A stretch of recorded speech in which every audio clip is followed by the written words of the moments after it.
Hello hello. नमस्कार, आप सभी का एक बार फिर से हमारे YouTube चैनल में हार्दिक स्वागत है। लास्ट क्लास में हम लोगों ने डिस्कस किया था कैरेक्टरिस्टिक्स ऑफ केमिकल रिएक्शंस। आज हम बात करेंगे बेसिक कॉन्सेप्ट की। क्लास 10th में केमिकल रिएक्शन एंड इक्वेशंस में यदि आप फॉर्मूला बनाना सीखना चाहते हैं तो यह वीडियो आपके लिए बहुत उपयोगी है। आज हम सिर्फ इस वीडियो में बेसिक कॉन्सेप्ट की बात करेंगे और यदि आप इस वीडियो को देख लेते हैं तो आपका बेसिक कॉन्सेप्ट क्लियर होगा। देन अगली क्लास में हम आपके साथ फॉर्मूला बनाने की प्रैक्टिस करेंगे। तो चलिए सबसे पहले हम शुरुआत करते हैं। आपने पढ़ा होगा एटम से। What is atom? एटम क्या होता है? तो ध्यान दीजिएगा, an atom is the smallest particles of element that retain all the chemical properties of that element। क्या कहता है? स्मॉलेस्ट पार्टिकल है एलिमेंट का।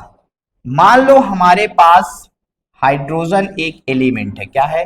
हाइड्रोजन एक एलिमेंट है। तो ये जो एलिमेंट है यह पार्टिकल से मिलकर बने होते हैं। तो जो हाइड्रोजन का सबसे स्मॉलेस्ट पार्टिकल होगा, छोटा पार्टिकल होगा, उसे हम क्या कहते हैं? एटम। और इसी एटम के पास हाइड्रोजन की सारी प्रॉपर्टी होंगी। प्रॉपर्टी का मतलब जैसे हम ये कह सकते हैं कि ऑक्सीजन ऑक्सीजन बर्न करने में उपयोगी होता है, आयरन स्ट्रांग होता है, ये इसकी प्रॉपर्टी है। ऐसे ही हाइड्रोजन की सारी प्रॉपर्टी किसके पास होती हैं? एटम के पास होती हैं। और एटम क्या होता है? स्मॉलेस्ट पार्टिकल होता है एलिमेंट का। चलिए आगे बढ़ते हैं। आगे ये कहता है कि पार्ट ऑफ एटम। एटम के कौन कौन से पार्ट होते हैं? एटम के बेसिकली 4 पार्ट होते हैं। आप ये देखेंगे, पहला पार्ट क्या है बेटा? न्यूक्लियस। दूसरा पार्ट क्या है? इलेक्ट्रॉन। तीसरा पार्ट क्या है? प्रोटॉन। चौथा पार्ट क्या है? न्यूट्रॉन। न्यूक्लियस, इलेक्ट्रॉन, प्रोटॉन और न्यूट्रॉन, इन सब से मिलके हमारा एटम बनता है। यहां पे आप ध्यान दीजिएगा, ये जो है, ये जो पार्ट है, ये क्या है? ये है न्यूक्लियस। क्या है? न्यूक्लियस। ये हो गया न्यूक्लियस। फिर न्यूक्लियस के अंदर दो तरह के आपको कलर दिखाई देंगे। एक ये वाला, ये है प्रोटॉन। क्या है? प्रोटॉन। और एक ये है न्यूट्रॉन। ये पार्ट ऑफ एटम है। एटम में सब सेंटर पर, एटम के सेंटर पर क्या होता है? न्यूक्लियस। और न्यूक्लियस में दो चीजें होती हैं, एक होता है न्यूट्रॉन और एक होता है प्रोटॉन। ध्यान रखेंगे मैंने क्या बोला कि एटम के सेंटर पर, एटम का जो सेंटर है उसे क्या कहते हैं? न्यूक्लियस। और न्यूक्लियस के अंदर क्या होता है? न्यूट्रॉन प्रेजेंट होता है और प्रोटॉन प्रेजेंट होता है। और उसके बाहर जो चक्कर लगा रहे हैं वो क्या होते हैं? इलेक्ट्रॉन। क्या होते हैं? इलेक्ट्रॉन। चलिए बहुत बढ़िया, आगे बढ़ते हैं। अब हम देखते हैं न्यूक्लियस। न्यूक्लियस के बारे में समझते हैं। न्यूक्लियस क्या है? तो क्या लिखा है बेटा? The nucleus is the central part of atom. मैंने बताया ना, एटम का जो सेंट्रल पार्ट होता है उसे क्या कहते हैं? Nucleus. That contains proton and neutron. और न्यूक्लियस के पास क्या होता है? प्रोटॉन और न्यूट्रॉन्स होते हैं। आगे बढ़ते हैं। अब समझ लेते हैं पहले इलेक्ट्रॉन को। इलेक्ट्रॉन को डिस्कवर्ड, बहुत इंपॉर्टेंट पॉइंट है it was discovered by J J Thomson. Electron को किसने डिस्कवर किया था बेटा? जे जे थॉमसन ने किया था। कब किया था? 1897 में। Electron has a negative charge. Electron के पास कैसा चार्ज होता है? ध्यान रखेंगे, निगेटिव चार्ज होता है। It moves around the nucleus in cells और energy levels. It moves around the nucleus, जो न्यूक्लियस के चारों ओर चक्कर लगा रहा है उसे हम क्या कहते हैं? इलेक्ट्रॉन। न्यूक्लियस के चारों ओर चक्कर कौन लगाता है? इलेक्ट्रॉन। आगे बढ़ते हैं, अब बात करते हैं प्रोटॉन की। प्रोटॉन की बात करते हैं। It was discovered by Ernest Rutherford. किसने डिस्कवर्ड किया था बेटा? रदरफोर्ड ने। किसने? रदरफोर्ड ने किसको डिस्कवर्ड किया? प्रोटॉन को। और कब डिस्कवर्ड किया था? 1917 में।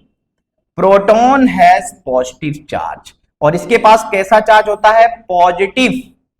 P4 पॉजिटिव, P4 प्रोटॉन, आप ऐसे याद रख सकते हैं। तो प्रोटॉन के पास कैसा चार्ज है?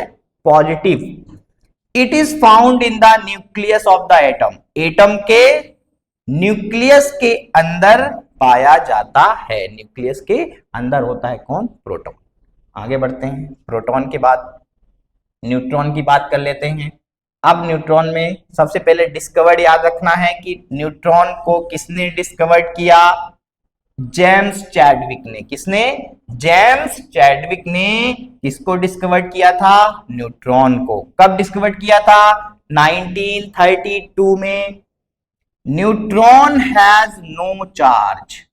न्यूट्रॉन के पास कोई भी चार्ज नहीं होता है, जीरो।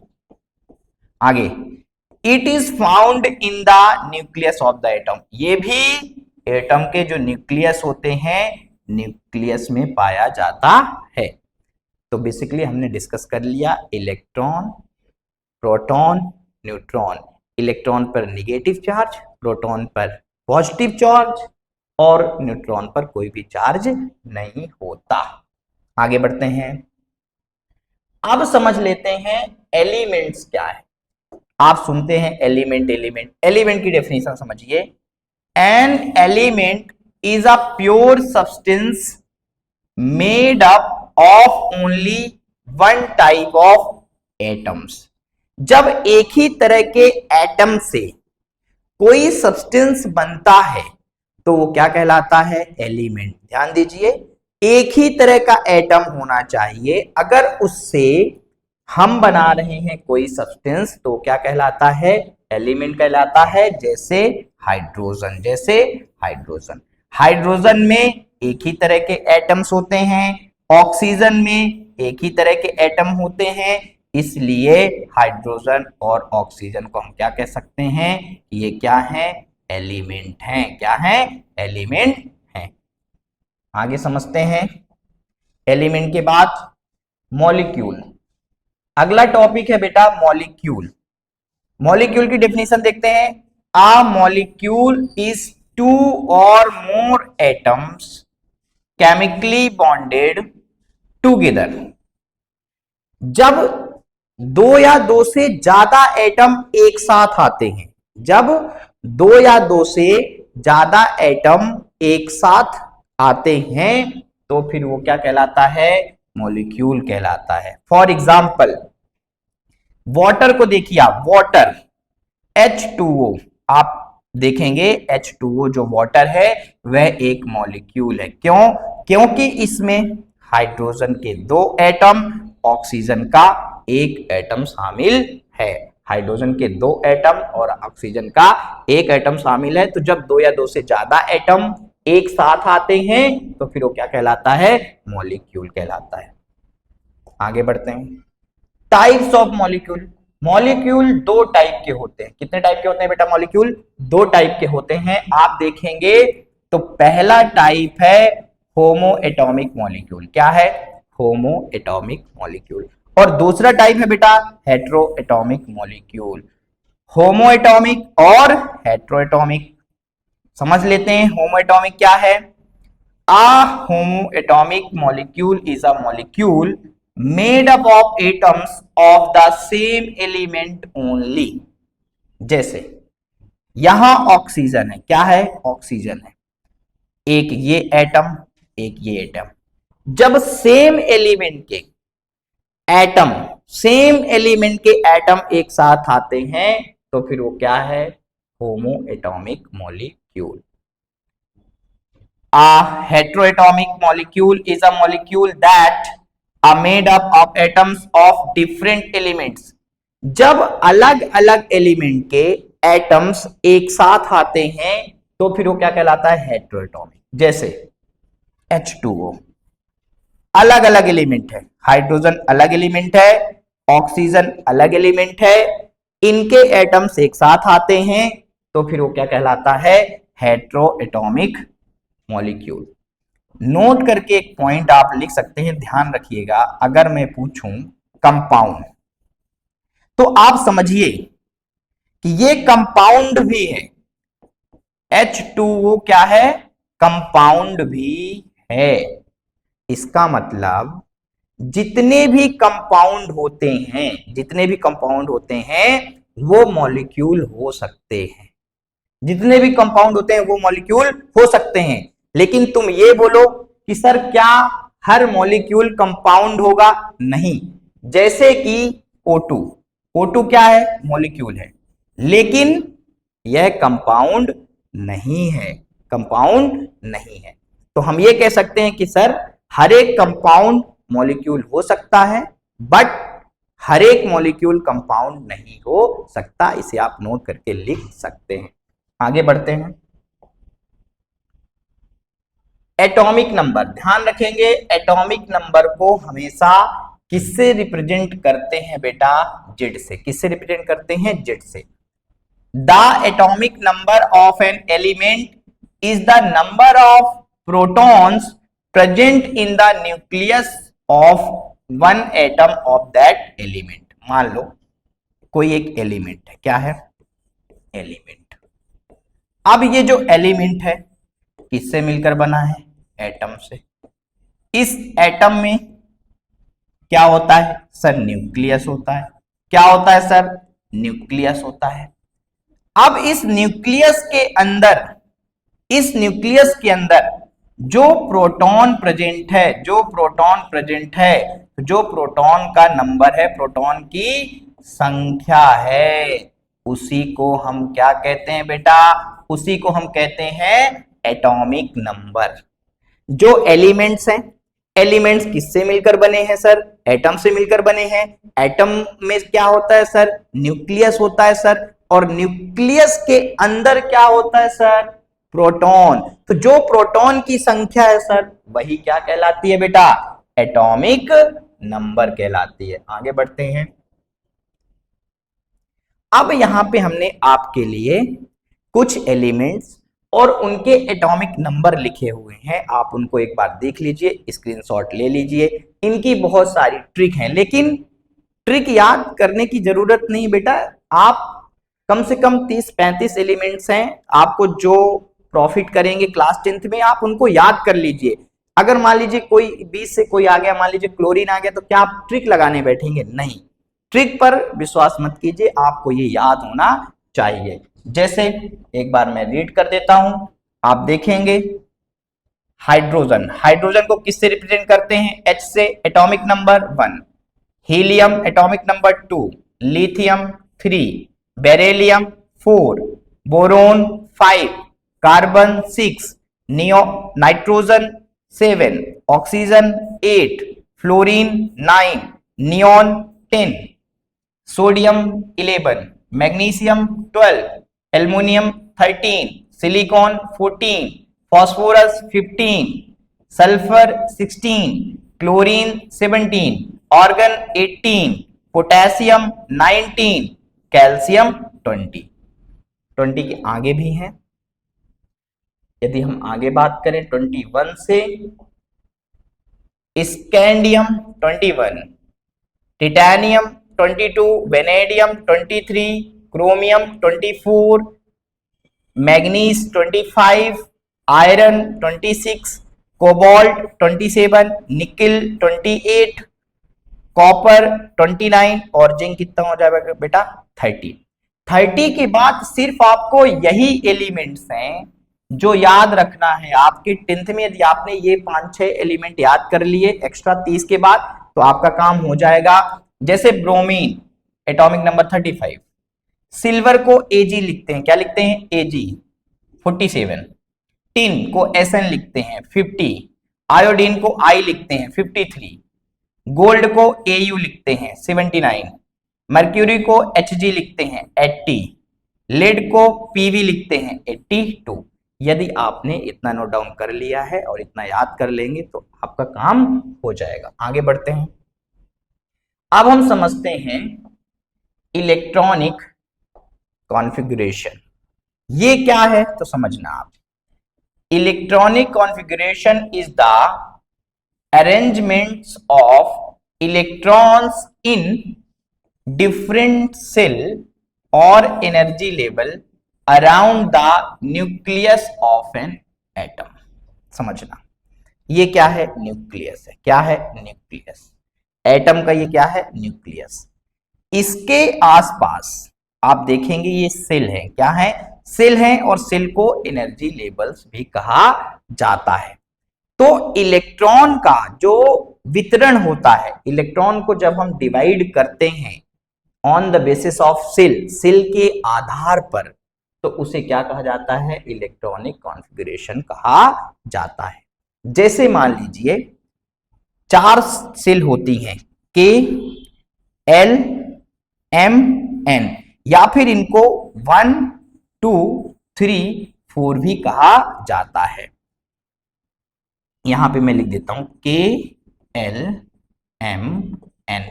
ध्यान रखेंगे ये जो सेल हैं इनमें इलेक्ट्रॉन होल्ड करने की जो मैक्सिमम कैपेसिटी होती है वो इसकी 2 होती है, इसकी 8 होती है, m की 18 होती है और n की 32 होती है।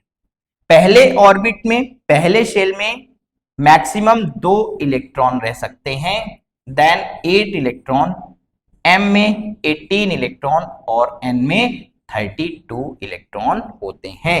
तो इलेक्ट्रॉन का जो डिस्ट्रीब्यूशन होता है उसे ही क्या कहा जाता है इलेक्ट्रॉनिक कॉन्फ़िगरेशन। आगे बढ़ते हैं। वैलेंसी बहुत इंपॉर्टेंट, ध्यान रखेंगे वैलेंसी बहुत इंपॉर्टेंट है, क्योंकि वैलेंसी पता होगी तभी हम फॉर्मूला बना सकते हैं। तो वैलेंसी क्या कहता है, वैलेंसी की डेफिनेशन देखिए। Valency is the combining capacity of an atoms which tells how many electrons an atoms can lose, gain or share to form a chemical bond। कहना क्या चाह रहा है, जैसे मान लीजिए मैंने ये कहा नाइट्रोजन, नाइट्रोजन के पास कितने इलेक्ट्रॉन है, आप कहोगे सर नाइट्रोजन के पास 7 इलेक्ट्रॉन। कितने इलेक्ट्रॉन है 7। अब 7 इलेक्ट्रॉन को हमें ऑर्बिट्स में डिवाइड करना है, तो मैंने क्या कहा था के एल एम एन, कहा था के एल एम एन। तो पहले ऑर्बिट में कितने इलेक्ट्रॉन दोगे आप, मैक्सिमम 2 इलेक्ट्रॉन, आपने 2 दे दिया। सेकेंड ऑर्बिट में कितने इलेक्ट्रॉन, 8 होते हैं, लेकिन 2 आपने दे दिया, बचे कितने 5, तो यहां आपने लिख दिया 5। अब आप समझिएगा क्या ये बैलेंस है, नहीं ये बैलेंस नहीं है, क्योंकि यहां 8 होना चाहिए था और अभी आपके पास कितने हैं, आपके पास हैं 5। आपके पास 2 ऑप्शन है, या तो आप 3 इलेक्ट्रॉन किसी से ले लीजिए। जब आप 3 इलेक्ट्रॉन ले लेते हैं तो क्या है माइनस, या फिर आपके पास ये जो 5 इलेक्ट्रॉन है इसको आप दे दीजिए किसी को, तो आप बैलेंस हो सकते हैं। तो ध्यान रखें जो कम वाला है, आसान कौन सा है, 3 इलेक्ट्रॉन लेना आसान है, इसीलिए नाइट्रोजन की जो वैलेंसी होती है बेटा वो क्या होती है 3। क्या होती है 3, क्योंकि नाइट्रोजन को बैलेंस होने के लिए 3 इलेक्ट्रॉन चाहिए। तो जो आप इलेक्ट्रॉन दे रहे हो, जो आप इलेक्ट्रॉन ले रहे हो, वही क्या कहलाती है वैलेंसी। क्या कहलाती है वैलेंसी। दूसरे एग्जांपल से इसको समझते हैं। जैसे आपके पास ऑक्सीजन है। क्या है ऑक्सीजन। ऑक्सीजन का एटॉमिक नंबर कितना है। ऑक्सीजन का सर एटॉमिक नंबर 8 होता है। और 8 जो एटॉमिक नंबर है वही क्या है इलेक्ट्रॉन है।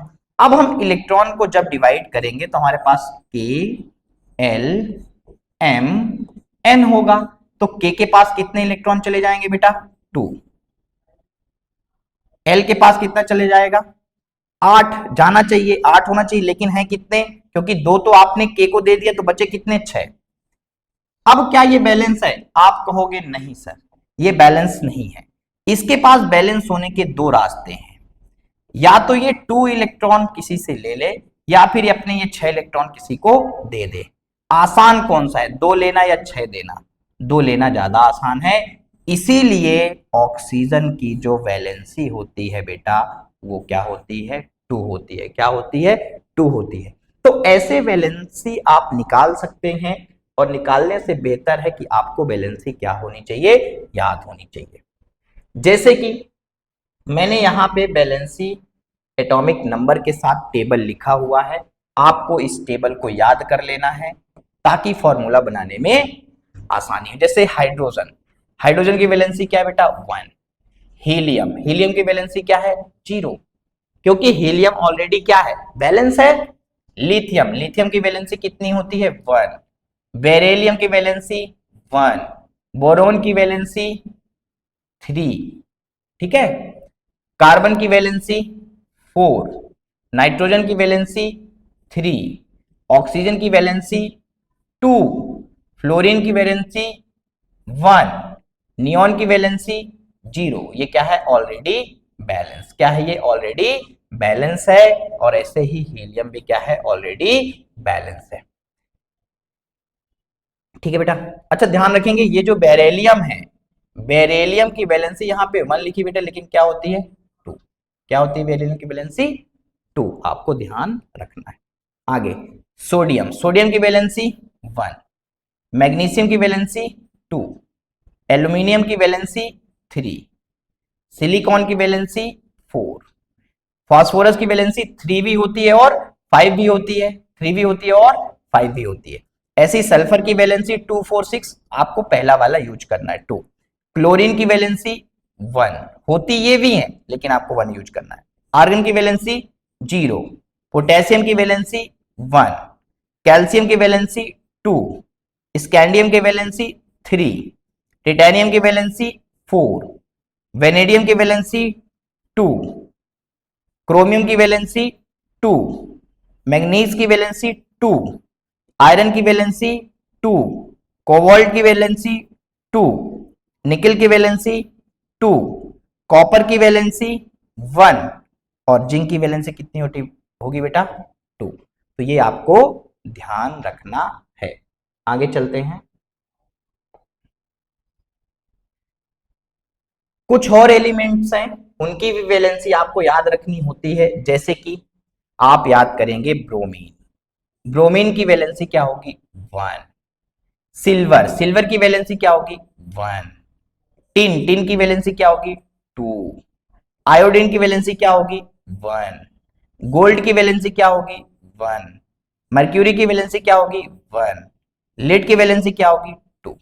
आप इसे याद कर लीजिएगा, या फिर आप निकालना इसको सीख सकते हैं। एक पूरा का पूरा मैं वीडियो लाऊंगा कि कैसे हम वैलेंसी निकालते हैं और अच्छे से। आगे बात कर लेते हैं। अब यहां पे कुछ एलिमेंट्स हैं, कुछ आयंस हैं जिनकी वैलेंसी भी लिखी है और जिनके सिंबल्स भी लिखे हैं। आपको उनको भी याद रखना है। जैसे कि देखो बेटा, ये नेम ऑफ क्या है आयंस। क्या है नेम ऑफ आयंस है। ये क्या है वैलेंसी, और ये क्या है सिंबल। क्या है सिंबल। इनको तो जरूर याद रखना। जैसे सोडियम को क्या लिखते हैं Na, पोटेशियम को क्या लिखते हैं K, सिल्वर को क्या लिखते हैं Ag, कॉपर को क्या लिखते हैं Cu। इन चारों की जो वैलेंसी होती है वो क्या होती है बेटा 1। सोडियम, पोटेशियम, सिल्वर, कॉपर, इन सभी की वैलेंसी क्या होती है 1। और ये सब इलेक्ट्रॉन क्या कर रहे हैं, इलेक्ट्रॉन दे रहे हैं, इसीलिए यहां पे क्या लिखा है प्लस लिखा है। क्लियर। आगे फिर आपको क्या याद रखना है, मैग्नीशियम, मैग्नीशियम को क्या लिखते हैं Mg, कैल्शियम को क्या लिखते हैं Ca, जिंक को क्या लिखते हैं Zn, आयरन को क्या लिखते हैं Fe, और कॉपर को क्या लिखते हैं Cu। ध्यान रखेंगे कॉपर की वैलेंसी कभी कभी 1 होती है, कभी कभी 2 होती है, लेकिन 2 ज्यादा इंपॉर्टेंट है, ज्यादा सुटेबल है, ज्यादा बैलेंस है, इसलिए 2 यूज करिएगा। अब देखना मैग्नीशियम, कैल्शियम, जिंक, आयरन और कॉपर, ये जो 5 है इनकी वैलेंसी क्या होती है 2 होती है। क्या होती है 2। और ये 2 इलेक्ट्रॉन दे रहे होते हैं, इसीलिए आप यहां सब जगह देखेंगे क्या लिखा है 2 प्लस। क्या लिखा है 2 प्लस। आगे देख लेते हैं एल्यूमिनियम और आयरन, एल्यूमिनियम और आयरन, एल्यूमिनियम को क्या लिखते हैं Al, आयरन को क्या लिखते हैं Fe। इन दोनों की वैलेंसी क्या होती है बेटा 3। क्या होती है 3। ध्यान रखेंगे। आगे बढ़ते हैं दूसरा टेबल, दूसरी टेबल में भी आपको याद रखना है, बहुत इंपॉर्टेंट टेबल है ये तीनों, 3 टेबल है। जैसे यहां पे आप देखेंगे hydrogen, hydride, chloride, bromide, iodide. Hydrogen को H, hydride H, chloride Cl, bromide Br, iodide I। इन सभी की वैलेंसी क्या होती है बेटा 1। क्या होती है 1। कोई इलेक्ट्रॉन दे रहा है तो पॉजिटिव, और इलेक्ट्रॉन ले रहा है तो निगेटिव।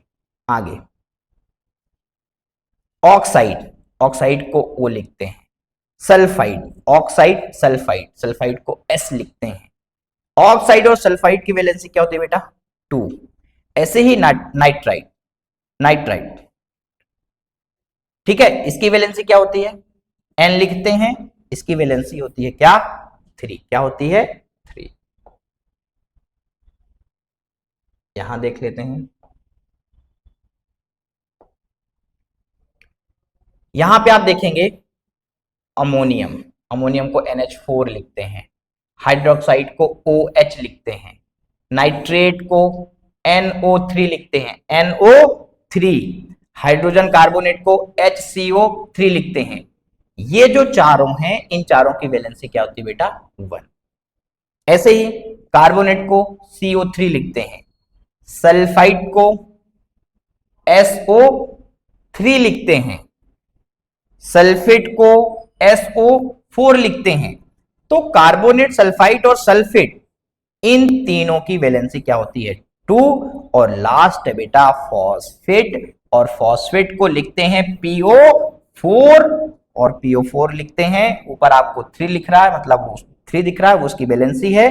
तो फॉस्फेट की वैलेंसी क्या होती है 3। होप आपको आज ये क्लास अच्छी लगी होगी।